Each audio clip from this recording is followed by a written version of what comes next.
Team coming off a big upset win tries to use the momentum to gain more wins. Meets a team trying to bounce back from a huge defeat.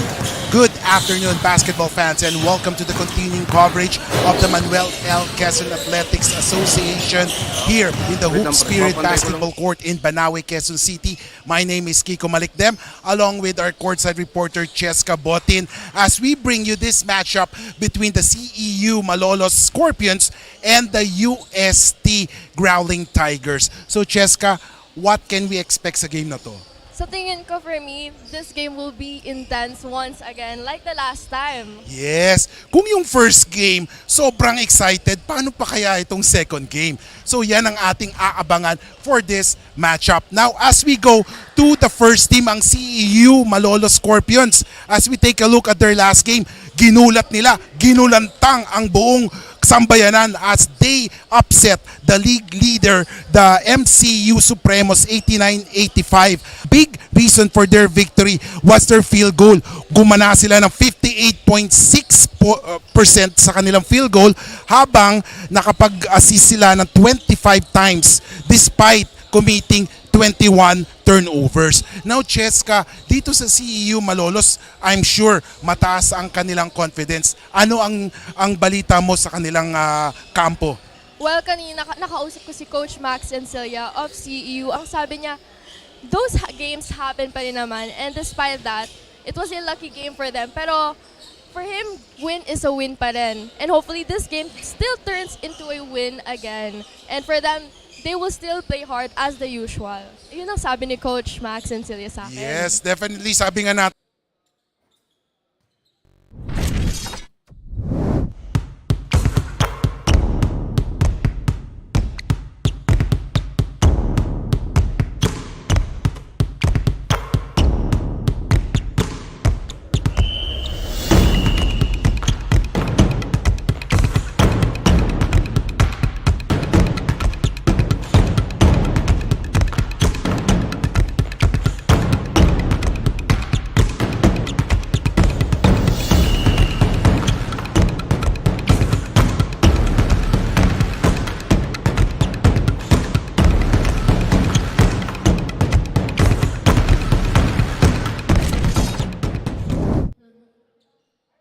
continuing coverage of the Manuel L. Quezon Athletics Association Intercollegiate Basketball League, as we do have the University of Sto Tomas going up against the Ceu Malolos Scorpions, as the starters for both squads were introduced. We have Teng, Alaw, Buenaflor, Laure, and Buxit for UST, while for CEU we have Espino, Parañas, Robledo, Cruz, and Flores.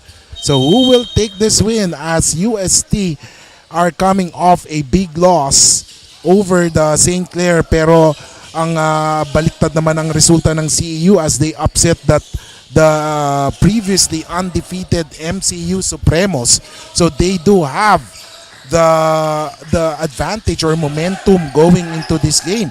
But if there is something going on para sa UST, is that their other players are going to play right now. Katulad ni Koji Buenaflor, si Charles Buxit, lalaro na rin. So let's see how will this affect the mindset of the UST Growling Tigers here in the Manuel L. Quezon Athletic Association Intercollegiate Basketball League. So first 2 points scored by CEU.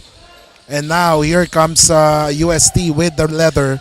Prince Alaw with the basketball. One of the bright spots for Coach Japs Kuwan. Nagmintis however ang 3 points ng UST.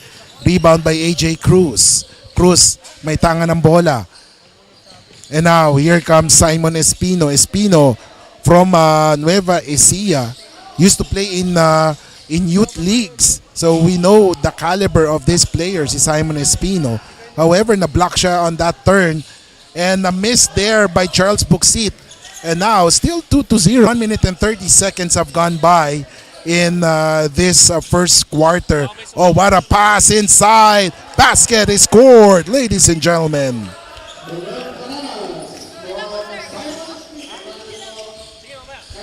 4-0 is the score as Laure will have the basketball. Inside. Shot, it's good. As Joaquim Laure scoring inside the shaded lane. UST has been on a renaissance after Coach Pido Arencio took over the coaching helm, and they have been they have shown a lot of improvements. As nakita natin, Koji Buenaflor tying the game at 4-all after that shot. And the score with 7:27 remaining. Drive naman si Paranya, stolen there by Koji. Going for the lead right now ang UST. No good. But look at that. Basket is scored. As Joaquim Laure has scored, it's now 6-4 in favor of UST. Bumabawi sila big time after their big loss against St. Clair, and right now, rumaragasa sila as they unleash an 8-0 run to take an 8-4 advantage. As UST immediately takes a 4-point lead in a blink of an eye. Kanina 1 minute and 30 seconds. Ano pa lang sila, 4-0, pero ngayon 6:55 remaining. It's 9-4. A 9-0 blast by UST gives them a 5-point lead. Here comes CEU with the basketball. Flores, may tanga ng bola. He drives. Matinding depensa pinakita ni Koji. And look at the long arms of Laure. Now, despite having the height disadvantage, makikita natin na gustong-gusto ng CEU na to really get those balls, those loose balls. And the score is 9-4 as in the free throw line is Romel Paranas. As Paranas scores, 6:28 remaining.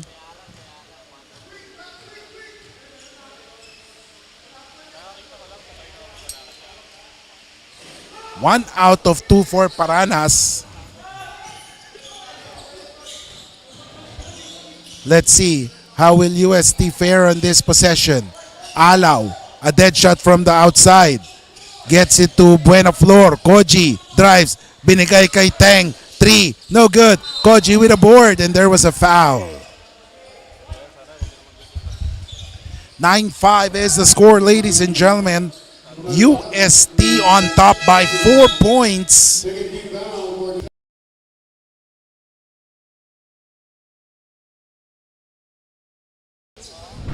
And welcome back, ladies and gentlemen. Of course, syempre sinasabi nga natin sa Nueva Ecija si Simon Espino.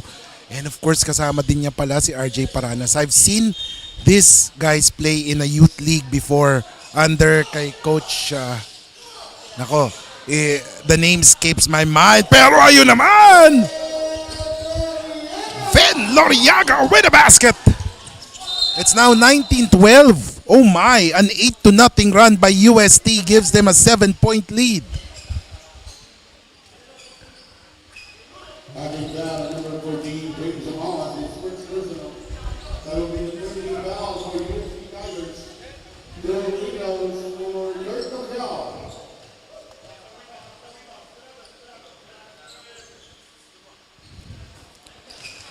First free throw, it is good for Kurt Nokiao, breaking the silence.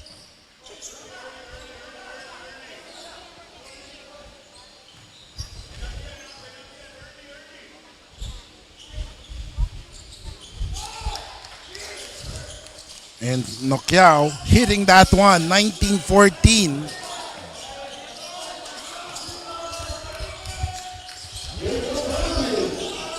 And look at that, the defense producing Sinabi nga of UST working to wonders. Buksit for the shot. No good. Undergoal stab. And there is a foul as Brian Teng was able to grab that offensive board and put up a shot.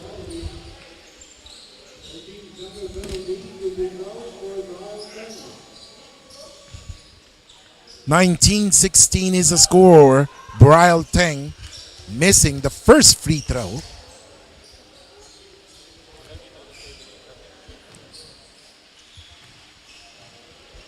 Second one.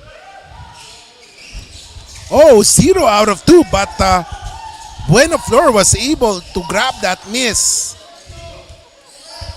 Alaw has it. 19-16. Alaw, boom! And Alaw, I believe that is the first three-pointer in this game.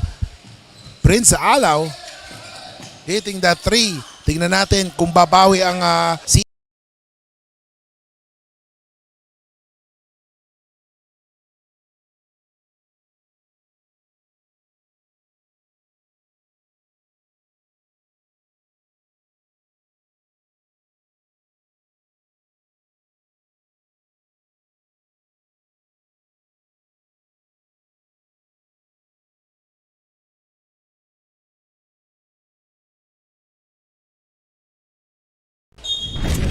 Welcome back, ladies and gentlemen, as we take a look at the stats that we have just received for the field goals. USD shooting well with 47.6% from the field compared to just 35.3 for CEU. But in the rebounds department, medyo tabla lang sila, 12-11. But the biggest thing here for CEU is their turnovers. Nakakasyam na turnovers sila compared to just 5 for UST. And now UST scoring early in the first quarter or in the second quarter. 26 already for UST. 16 pa lamang ang CEU. They're having a hard time to score. Let's see. Let's see if the CEU can pick up the pace and of course take advantage of their speed. Nokyao, may tanga ng bola. But look at Buksit defending him immediately, not allowing. He did not allow Nokyao to make a move, forcing a turnover. So another turnover for CEU. If I'm not mistaken, that's their 10th already. Meanwhile, on the other end, Brian Teng with a basket. 4-0 run start by UST in this quarter gives them a 12-point lead, 28-16, as UST's young guns showing what they got as they take a lead of 12 points already.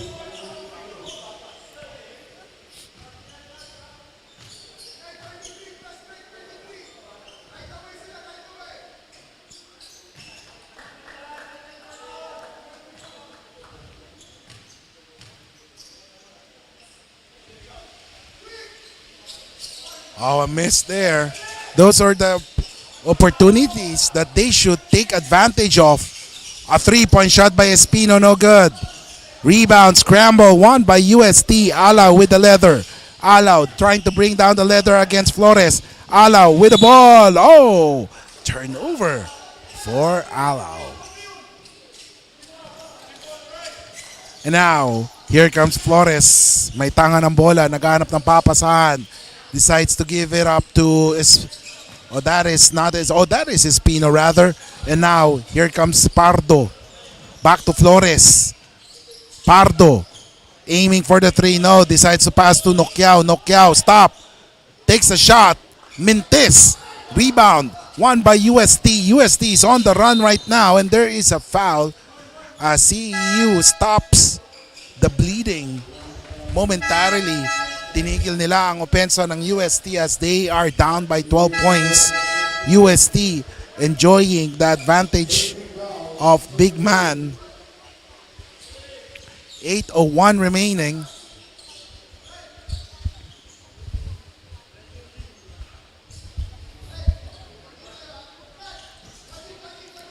And of course, we would like to do the shout out sa mga supporters ng both teams. Of course, UST Growling Tigers and also the Ceu Malolos team.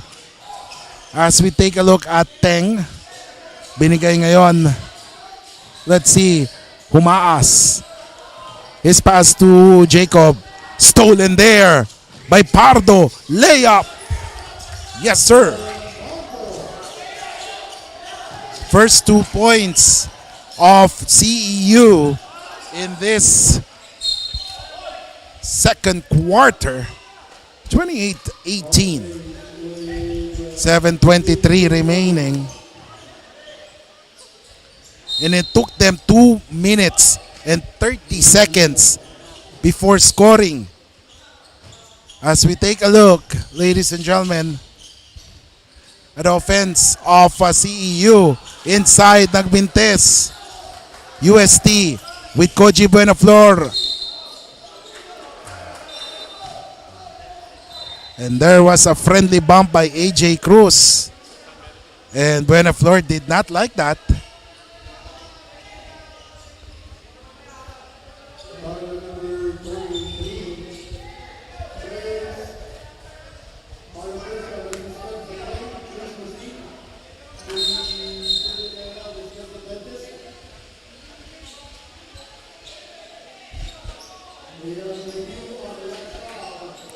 And the officials will review that play as, of course, they would like to ensure that those who committed those violations will be given infractions. So let's see. Officials trying to review that play. Because as we all noticed earlier, there was a friendly conversation between Buenaflor and AJ Cruz. So,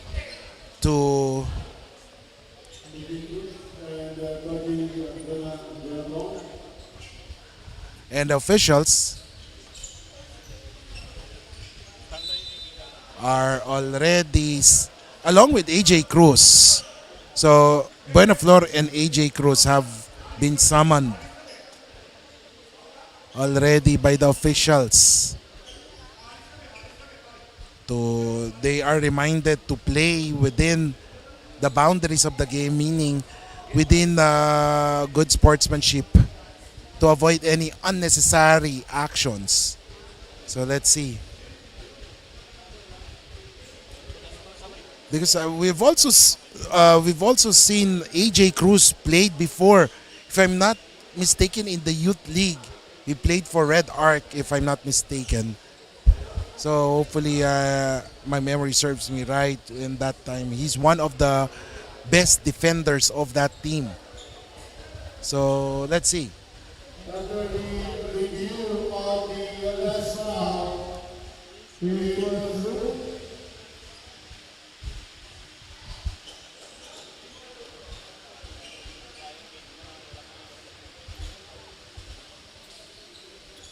So let's wait for the official announcement. So as we wait for the official announcement, we'd like to do the shout outs to our viewers all over the globe. Maraming salamat sa panood at suporta ng Manuel L. Quezon Athletic Association Intercollegiate Basketball League.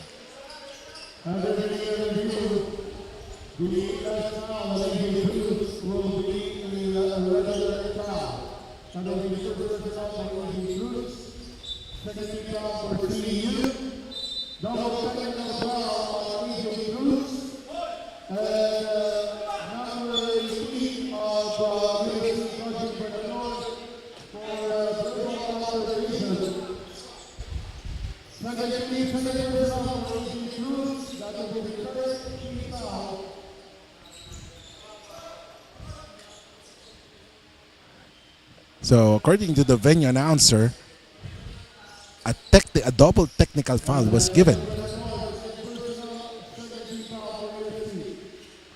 A double technical foul was given to Koji Buenaflor and AJ Cruz for verbal confrontation. So both players were assessed of a technical foul, so they have to be very careful.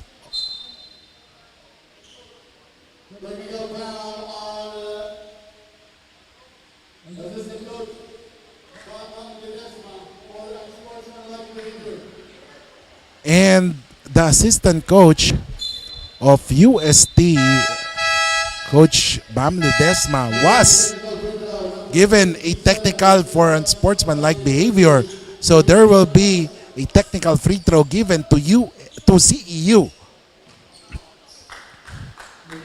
So while Adrian Flores is taking that shot which he made, batiin din natin si Reggie Espino, Alice Roberto, Chris Pislao for tuning in. Thank you so much. And this is the Manuel L. Quezon Athletic Association Intercollegiate Basketball League. Labanan ng UST and CEU Malolos. So far, CEU has the upper hand. And look at the ball movement. A shot, Mintes. However, UST grabs the leather and turns it over.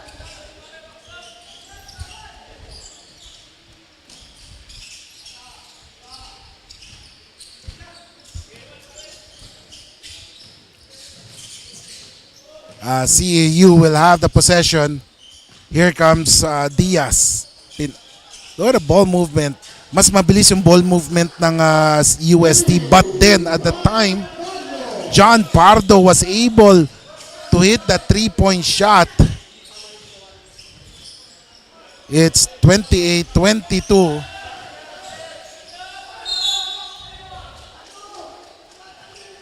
As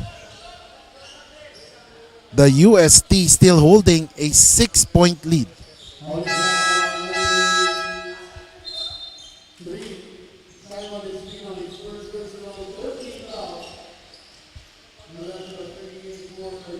So let's see on the 15-foot line right now. Taking a shot is number 36, Charles Buxit. It's 29-22. 2 for 2 for Charles. It's now 30-22. 6:10 remaining. And look at that. CEU has a possession right now. Simon Espino gets it to Romel Paranas. Pardo gets it inside. Someone is free. Adrian for the three. Yes, sir. And CU has hit 2 3-pointers in this quarter. And more importantly, it cuts the deficit to just 5 at 30-25. UST trying to answer back immediately as they made some substitutions right now. 5:39 remaining. And right now, kumuha naman tayo ng update sa ating courtside reporter na si Cheska Botin tungkol sa CEU Malolos. So, Cheska, anong balita mo? Ayun nga, Kiko, during the second quarter timeout earlier, Coach Max Encilia of Central Escolar University pushed his team to level up their energy. He reminded them not to just run, but sprint with purpose. Ang gusto ni Coach Max ay mas maging aktibo ang galaw ng kanyang team sa court, making sure every second counts in both offense and defense. Back to you, Kiko. Thank you so much, Cheska. And tulad ng sinasabi natin, nakita ng CEU, their advantage is on the speed. So kailangan bilisan nila for them to be able to have a chance against UST. So puntahan naman natin ang question sa ating game na to. So tingnan natin, sino ang naka-jersey number 8 sa UST? Si Prince Alaw, letter A, or letter B? Si Brian Teng.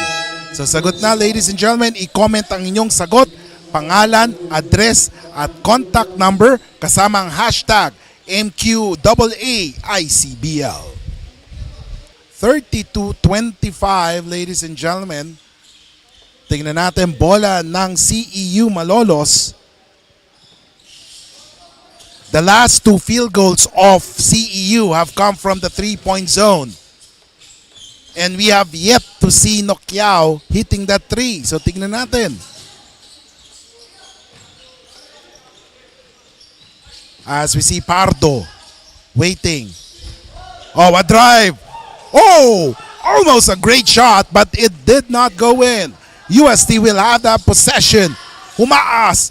Oh, Mintis. Look at this scramble for the ball, and there was a foul.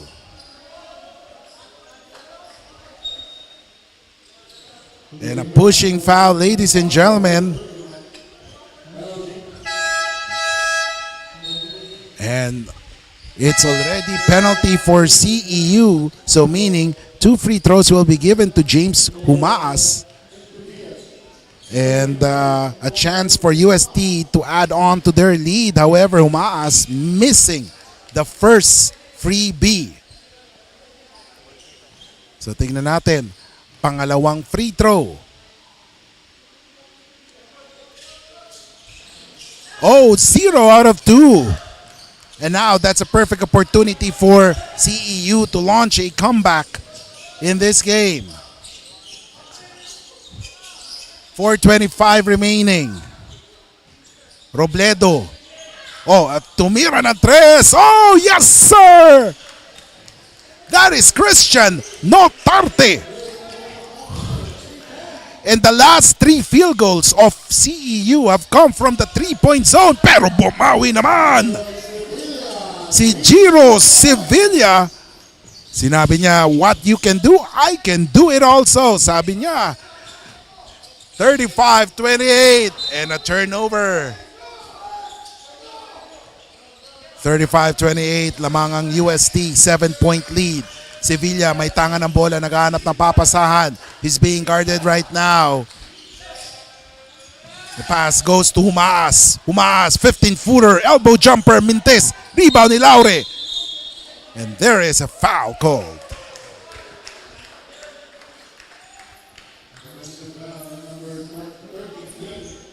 And Laure was whistled for the offensive foul.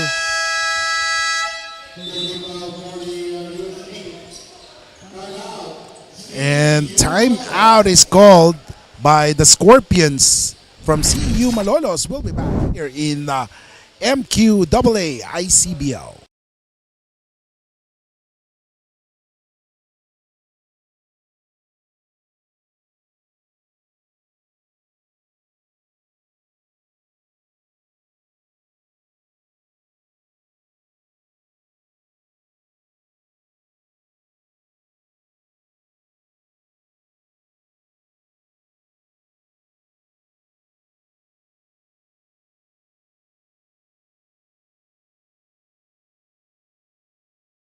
Tigers immediately put on or stepped on the gas and unleashed a 9-0 run to take the lead at 9-4. And ever since, they were able to take hold of that lead. And of course, during that course, they still had that lead after CEU took control at 12-11. UST immediately stamped on the glass or on the gas as they immediately scored 8 straight points to take the lead for good. And of course, in the second quarter, UST ended the quarter with an 11-0 run. That's why they are on top by 15 points. And something to take note also is the points in the paint. UST 28 points in the paint compared to just 10 to CEU. Goes to show that UST has the big advantage inside the shaded lane due to Koji Buenaflor, Charles Buxit, and of course si Joaquim Eddie Laure. And ladies and gentlemen, we are just moments away from the start of the third quarter,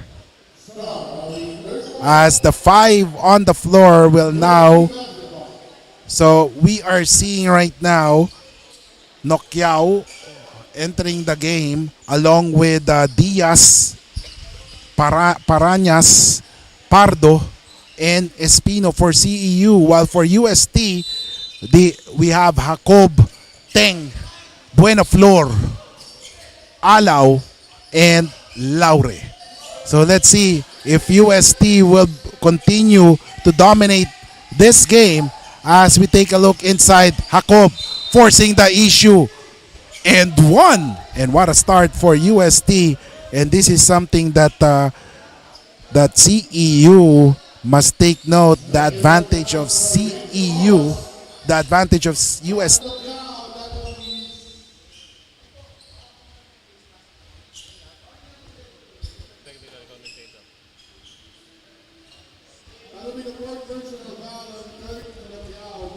Oh, that is the fourth on Kurt Nokiao. As Kurt Nokiao. Oh, that's a big development as Nokiao has only scored 2 points so far and has not shot from the 3-point zone because of those fouls. So something that is bothering CEU right now because they weren't able to set up Nokiao because of those fouls already on him. So let's see if that's a big development already. As a rebound by Parañas. They have the possession, ladies and gentlemen. And the second free throw. Parañas scores. And don't look now, it's just an 11-point lead. 6-0 run by Ceu Malolos. Look at the half. Oh! The half-court press or trap. Oh, that was a foul on Parañas. Hopefully, Brian Teng is okay. And the officials will review that play to ensure that they will make the right call. As the officials goes to the review center right now, checking on that play. And the good thing that we saw here is that Brian Teng was able to stand up on his own. So let's wait for the official announcement regarding that play on Parañas.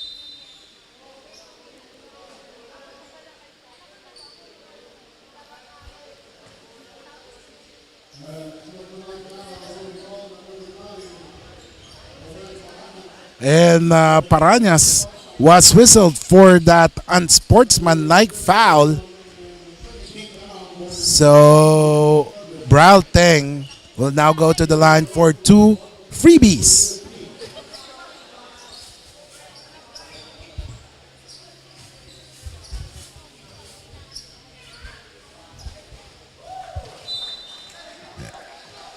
And Brian makes that free throw, and they will have the possession. 12-point lead, 7:48 remaining. Teng gets it inside. Laure inside. Yes, sir. 53-39. Cruz almost lost that one. Binigay kay Espino. Oh, back to Espino. Parañas and Espino scoring on that. Conniving on that play. They really know each other well. Si Espino and Parañas. 53. Both coming from Bugabon, Nueva Ecija. Now Prince. 3. Short. Rebound by Espino. Simon with the leather. Naghanap ng papasahan. Simon thinking of what to do. He's up against Buenaflor. Gets it to his teammate. AJ. No. Rebound by Laure. 53-41. Laure crossing the timeline. Parang point guard. Drives. And he was fouled. And no one picked up Joaquim Eddie Laure from the backcourt.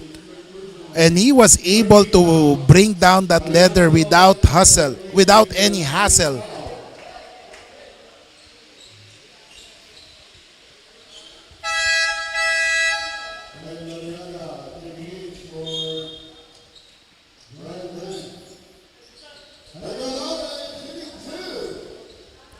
And Joaquim Eddie Laure adds on to their lead, which stands at 13.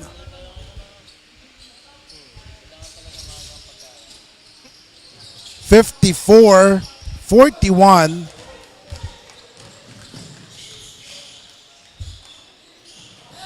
Oh, look at this. And there was a foul, ladies and gentlemen, as AJ Cruz was fouled on the way to the basket.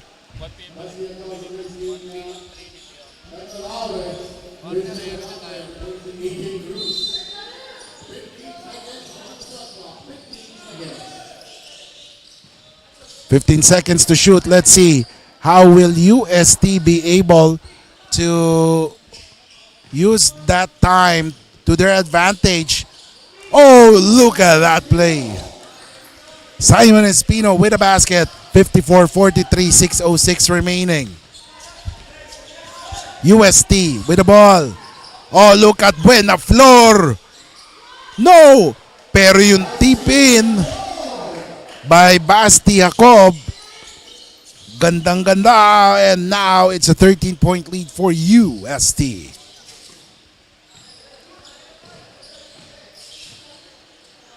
Diaz, binigay kay Pardo. Pardo naghahanap ng papasahan. Pardo tumira ng tres. Oh yes! However, that was a two-pointer as the officials signal that he stepped on the line. 45-58, bawi ang UST, and now bola ulit ng CEU. Simon, ladies and gentlemen, time for our second question. Tingnan natin ano ang pangalawang tanong. Ito, sino ang best player sa first game? Letter A, James Torato. Letter B, Rio Ortiz. I-comment ang iyong sagot, pangalan, address, at contact number. Hashtag Mqaa-Icbl. Sino ba ang best player? Basta ang nanalo ay UB Brahmans, at na-interview ng ating courtside reporter na si Cheska Botin ang best player kanina. Oh, look at that. Tip in ni Loriaga. It makes 60-45. UST in complete control of this game, using their height to their advantage. Simon, nagmintes.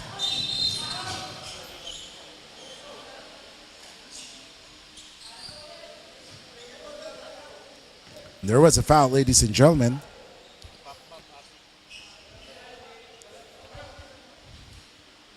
So let's see, ladies and gentlemen, 4:29 remaining in this matchup. UST, CEU, sino magwawagi? And like what we have said, game is not yet over until the final buzzer. We have seen, sabi nga natin, miracle of biblical proportions. Ang dami natin nakitang ganyan sa mundo ng basketball. They were down by double digits and they still went on to win that game. 60-45, 15-point lead, UST. 4:16 remaining.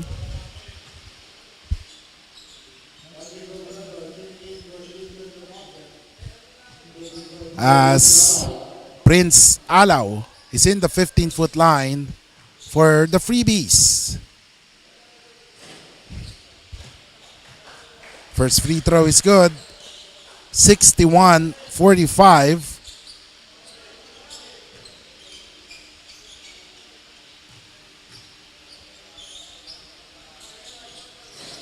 One out of two. Rebound ni Robledo. And now Pardo, may tanga ng bola, naghahanap ng papasahan, binigay kay Espino. Pop out si Robledo.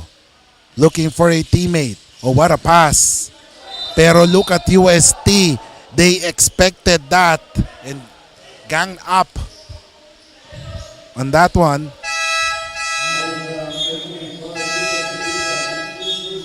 And foul will be called on Sevilla.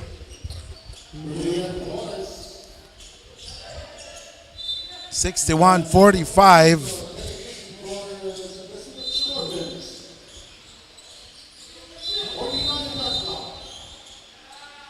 And a turnover.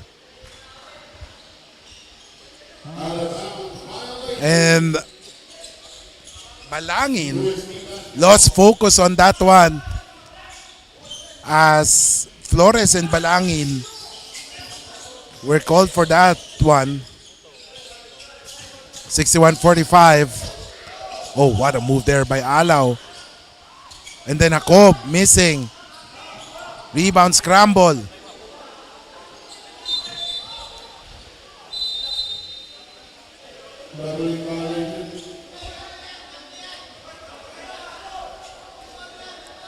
Nagtama ng dalawang teammates on that one. Si Sevilla and si Jacob.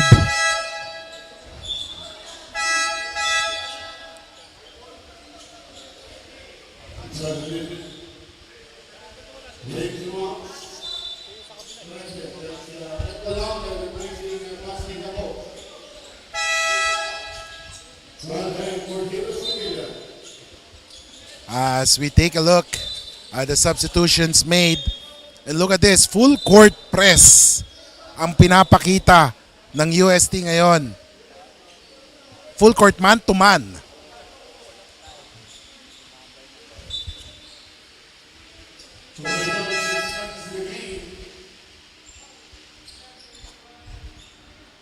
And the officials has not resumed the game. They are trying to ensure na hindi madulas yung area na yon, just to avoid any untoward incidents.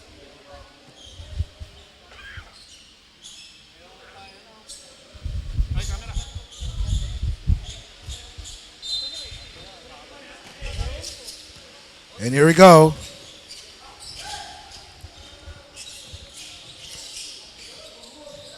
Here comes Simon. Naghanap ng papasahan. Binigay kay Flores. Robledo. Hands off to Robledo. Drives. Takes a shot. Mintes. Rebound.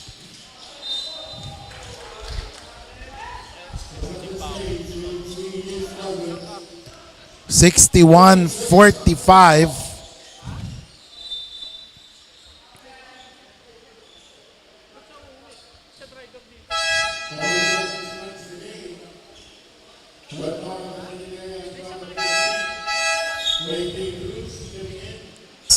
They have cut the deficit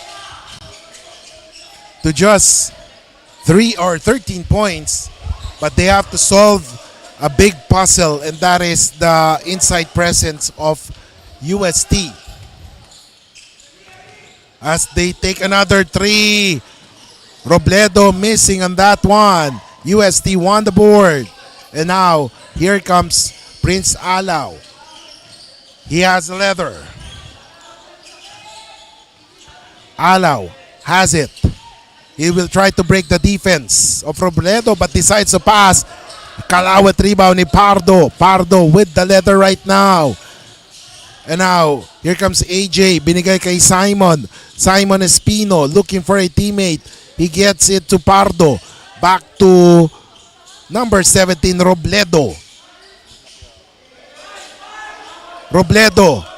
4 seconds remaining. They have to make the move. Espino. Shot. Oh, yes, sir! Down to 11, ladies and gentlemen. 66-55. Alaw. Binigay ngayon. Loriaga. Oh, look at the fast pass by UST. Alaw for the three. Boom!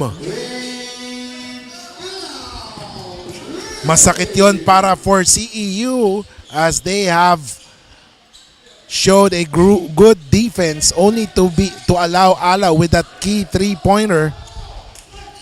And now UST will have the possession once again. Every possession counts for CEU. Oh no! Yes, sir!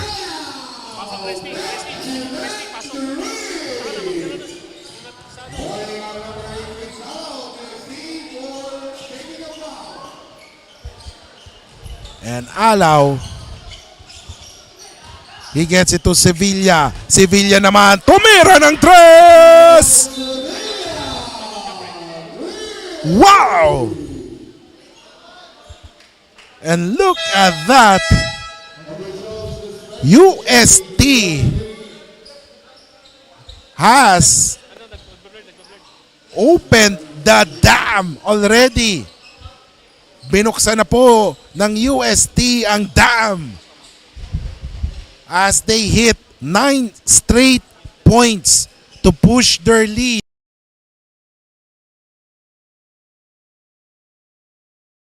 Courtside reporter Cheska Botin bringing the action live as it happens here in the Hoop Spirit Basketball Court in Banaue, Quezon City for this matchup between UST and CEU. And UST has just broke the dam wide open after hitting 3 consecutive three-point shots, 11 straight points for UST. And right now, it's a 22-point lead for the España-based team. And they're looking to add on to their lead. This UST team is a scary one. And they haven't paraded, or we haven't seen Kumbay Ayol Kumbay play. And once Kumbay Ayol Kumbay play, this UST team will be, they're scary right now. But if you add Kumbay Ayol Kumbay, that is much scarier.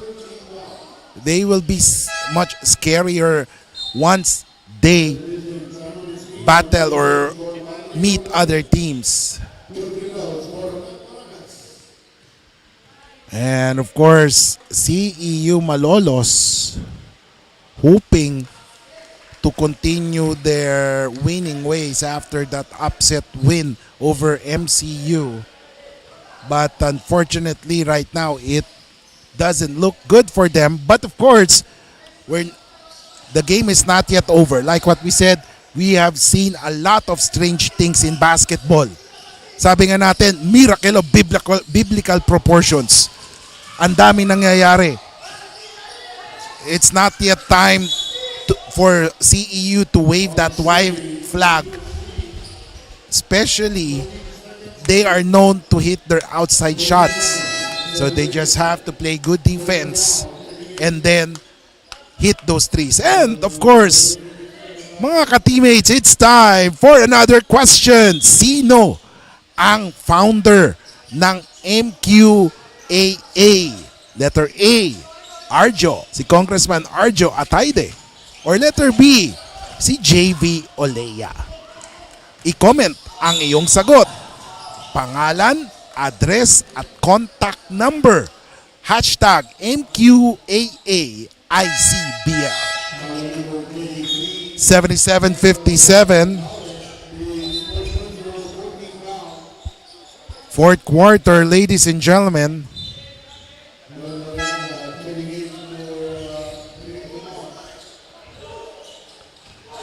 Simon Espino gives the ball. Let's see how will CEU work on this. Pardo binigay kay here comes CEU. Drive ni Parañas. Oh yes, gandang layup there.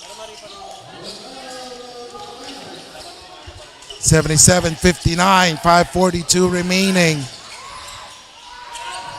And a steal. Here comes CEU. Ooh! A layup there by Kurt Nokiao. He was fouled. And this is what you like about Kurt Nokiao, no? Despite having a bad offensive game, talagang he is doing his best to really help his team go back or get back in this game. Mapadepensa or opensa, that is what you like about this young man. 77-59 UST on top by 18 points.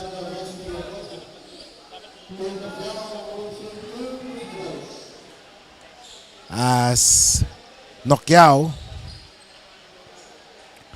is in the 15-foot line. First one, it's good for Kurt.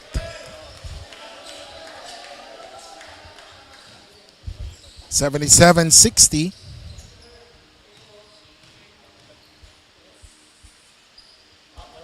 Second one. Oh, rims out.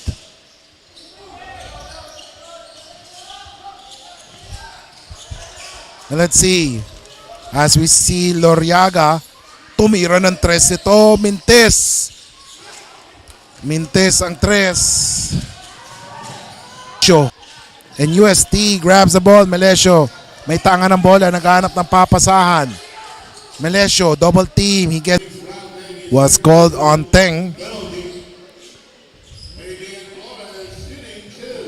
83-67.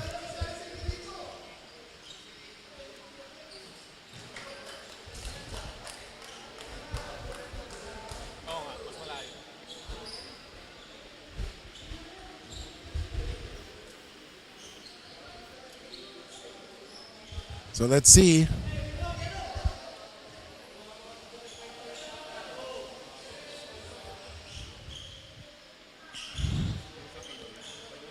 As Adrian Flores is in the 15-foot line for those free throws.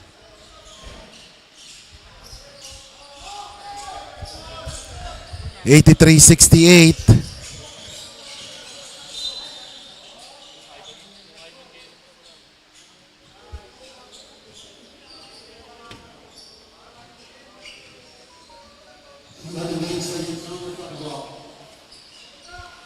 .142 remaining, 17 seconds in the shot clock. Melesio picked up by Francisco, and there was a foul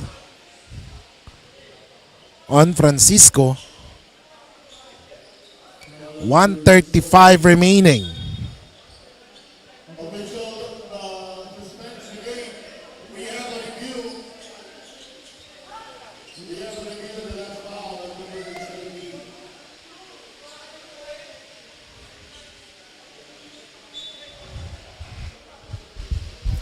And right now, ladies and gentlemen, there is a review on the last foul.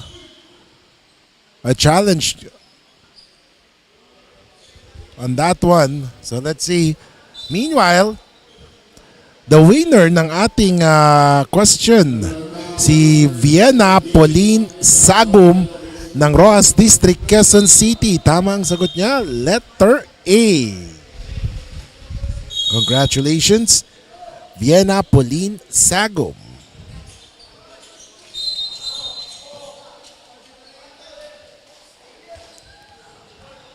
And Flores was whistled for that foul.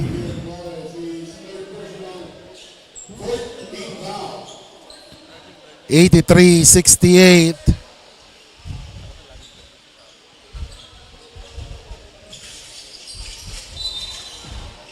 And a foul is given again by Flores. 1:31 remaining.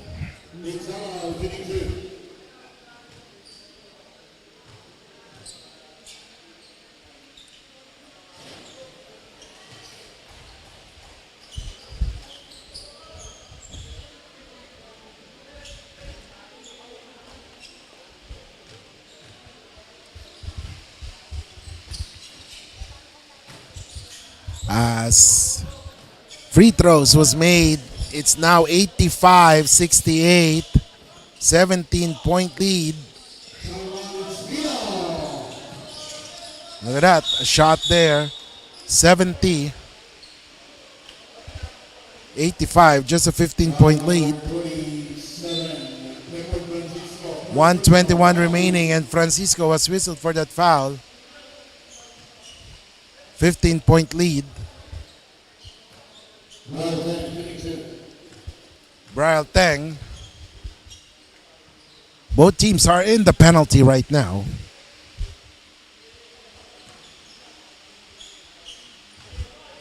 $86-70. Make that 87-70.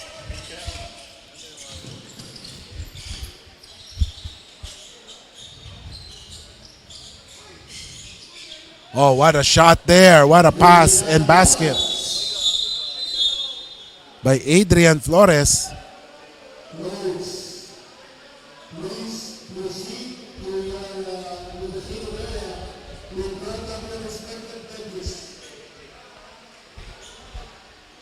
And we have 1-1-1 remaining. As there is a review right now.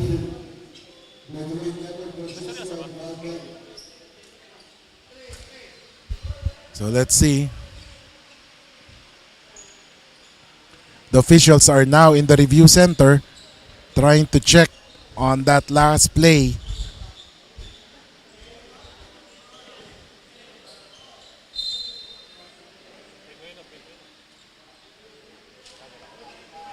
And there's a double foul, ladies and gentlemen.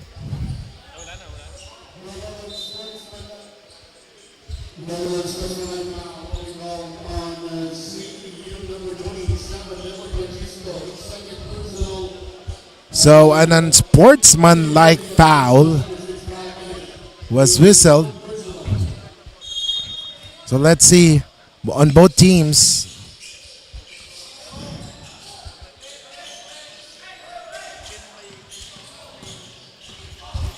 Teng. Too strong. Pero nandun naman si Loriaga for the cleanup. 72-89 and a three-point shot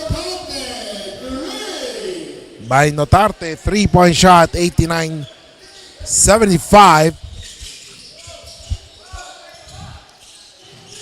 And look at CEU employing the full court press.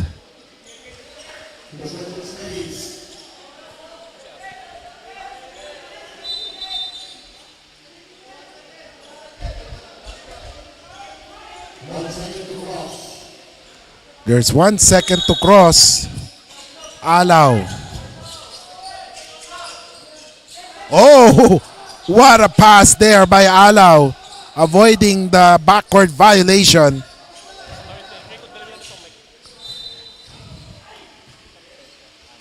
$89-75, 35 seconds remaining.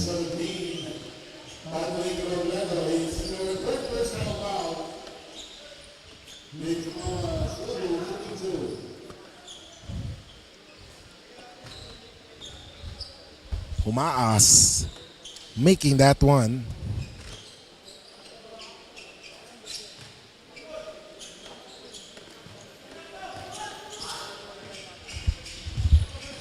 $91-75.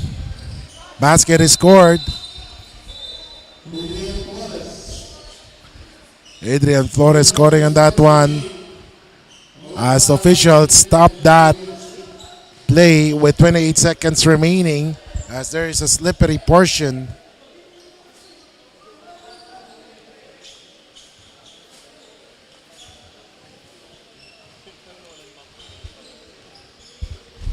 $91-77.